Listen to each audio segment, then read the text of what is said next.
It's Michelle with Ready or Not Prepared. And I know it's been a minute since I've been on here, but honestly, I needed a minute.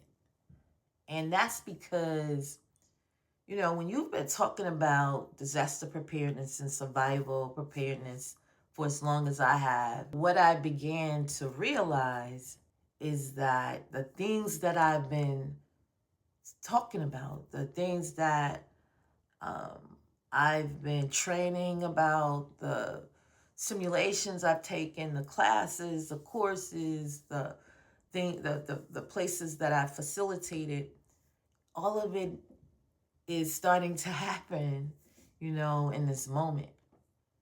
So that quiet period I had, it actually gave me time to watch. It gave me time to observe, to listen, to study, to train, and to realize that we need to be prepared. I think I'm more convicted now than ever before, because silence is not in no way preparedness.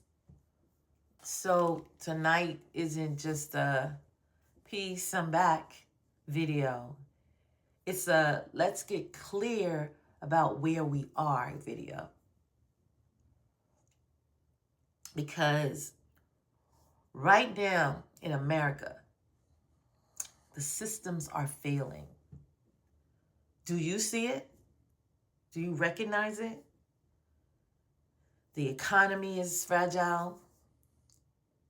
And we feel that every time we go grocery shopping or pay a bill. And here's the thing, they don't officially say the word recession, but many of the so-called economists quietly agree. And I know you just sense it, that we're in a recession. Companies are cutting hours, benefits are shifting. The price of healthcare is through the roof. But all of this is happening. The prices keep rising even as people make less money.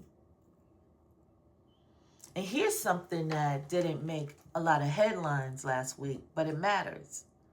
Last week, the Federal Reserve quietly pumped billions, into major banks. It was the largest injection since 2020. It's what they call a repo operation. And when the feds do that, it usually means there's stress somewhere deep inside the system. So while they tell us everything's fine, moves like this remind us, if you observe, just how fragile the balance really is. Our safety systems strain. We have National Guards that have been deployed in some urban cities to manage what? First it was the homeless, then it was what? I don't know, civil unrest? But there is no civil unrest. So why are they really there? That tells me, and it should tell you, that the line between how we're moving and the state of emergency is getting real thin. Then we have politics. We have all types of deals being cut behind closed doors, while you have furloughed workers waiting for their paychecks, and their families are stretching to make ends meet. People are anxious, and rightfully so. But here's what I really wanted you to hear. That is, this moment isn't about panic. It's about staying alert. every crack in these systems is a signal. When prices rise faster than wages, that's a signal. When benefits get cut or delayed, that's a signal. When healthcare prices are 2 to 3 times higher than they were last year, that's a signal. When people have to use the emergency room, the ER, as their primary doctor, like years ago, that's a signal. When you see troops on U.S. streets, it's not just a news clip, it's a signal. And if you ignore the signals too long, it can turn into problems that we can't see our way out of once they're there, unless we stand up, unless we prepare. So preparedness is not about fear. It's about awareness. It's saying, I see the signs, and I'm going to have to pivot. And I'm going to have to pivot now and put some things in place so I won't be overwhelmed when I have to react. We have to be proactive in our awareness. So what are some of the things we can do and put in place as we strategize? There are a lot of preppers, a lot of survival experts, if you would, and they're kind of in the woods and they're building cabins and bunkers and spearing fish and what have you. And I mean, you know, there are levels to this, and everything and everybody and everything has its place. So let's start simple. Number 1, take inventory. Know what you have in your house. If your electricity went off tonight, what would you do? And so when I say know your inventory, I know where my blankets are. I know the first thing I need to do is layer. Because it's cold. It's cold. I'm in the DC metropolitan area, and the weather just instantly plummeted. And so if the electricity fell tonight, and because I've already taken inventory, I know where my blankets are. I've strategically placed them where I can put my hands on them in the dark if the electricity went off. I know where my candles are, where I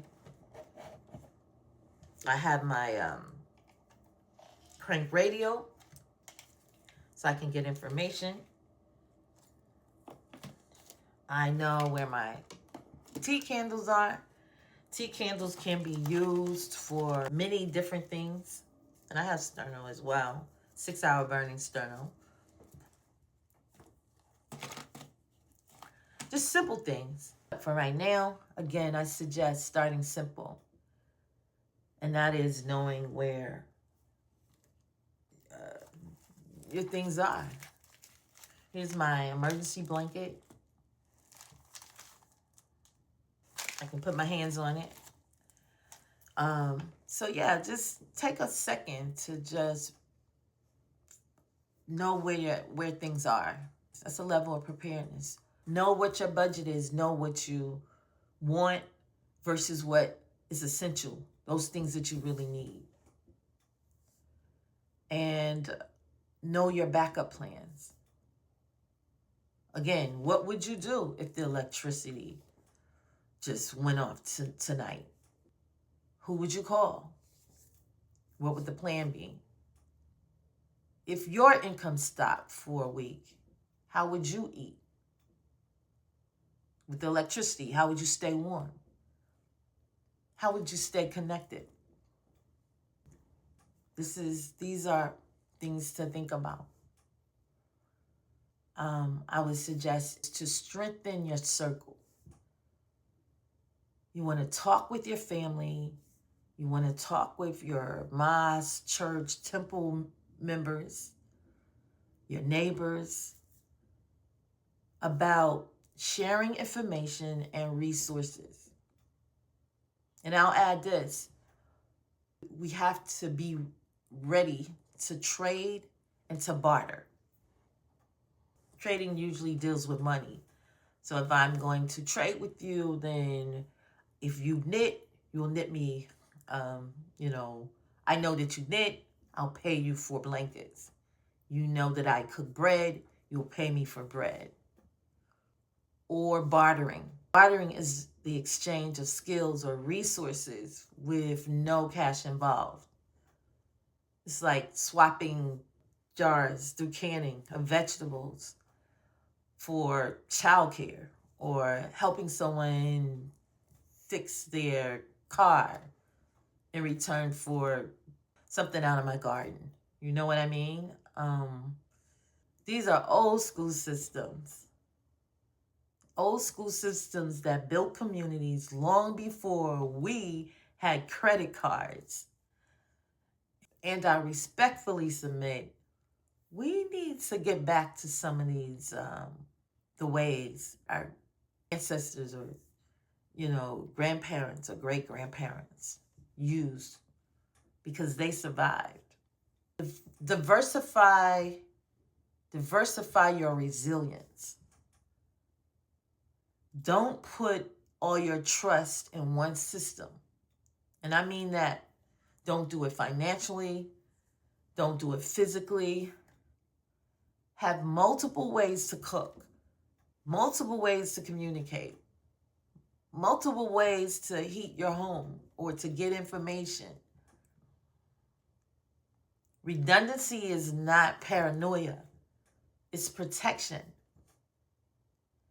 And I would say, stay observant. Like I did when I stepped away. Yeah. Pay attention to the small changes, like shorter store hours and price hikes, unstable power, like new local curfews, like National Guards walking up and down your street. Mind you, these little shifts often tell the biggest story of where we're headed. With all of that, I'm back.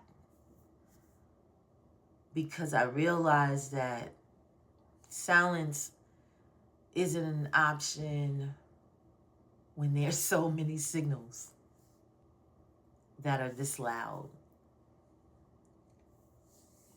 And I want you to know this space, Ready or Not Prepared, is my podcast.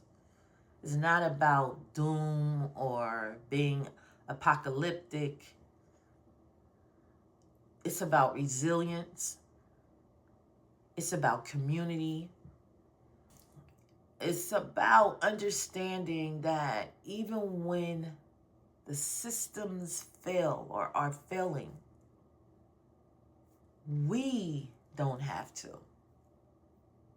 Remember, our ancestors survived, and they did so through preparedness.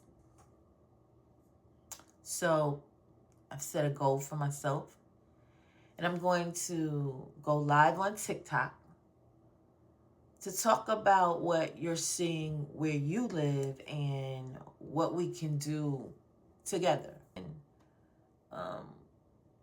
ways that we can keep continuity even in these hard times. So, if you haven't already, please subscribe and turn on your notifications, because Ready or Not Prepared is back. And always want you to remember that I'm not here to scare you. I am here to prepare you. Peace.